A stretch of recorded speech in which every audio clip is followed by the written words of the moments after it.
Brigadir Jenderal Yahya Saree, juru bicara Angkatan Bersenjata Yaman, mengatakan bahwa pasukan roketnya telah meluncurkan rudal balistik hipersonic Palestine II ke Bandara Ben Gurion, Israel pada Jumat 21 Maret 2025 malam. Akibatnya sirine peringatan berbunyi di berbagai kota besar yang diduduki Israel, termasuk beberapa permukiman di Tel Aviv, Al-Quds atau Yerusalem, dan Beit Shemesh.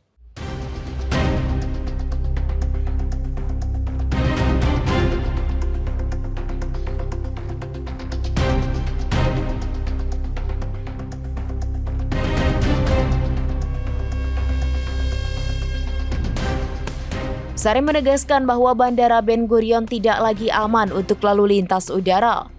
Ia memperingatkan bahwa bandara tersebut akan terus menjadi sasaran hingga perang Israel di Gaza berakhir. Sebelumnya, Komando Militer Israel menyatakan bahwa sirine peringatan diaktifkan pada Jumat 21 Maret 2025 malam di beberapa wilayah setelah peluncuran rudal dari Yaman. Militer Israel mengklaim berhasil mencegat proyektil tersebut. Suara ledakan dari rudal pencegat terdengar di seluruh wilayah pusat Israel termasuk di Yerusalem. Media Israel melaporkan bahwa lalu lintas udara di Bandara Ben Gurion sempat dihentikan sementara akibat serangan tersebut. Serangan ini merupakan yang keempat dalam minggu ini terhadap wilayah tengah Israel oleh Yaman setelah jeda operasi selama 2 bulan yang bertepatan dengan perjanjian gencatan senjata di Gaza.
Demikian informasi terkini Syederalun, saksikan terus informasi lainnya, jangan lupa like dan share seluruh akun serambinews.com.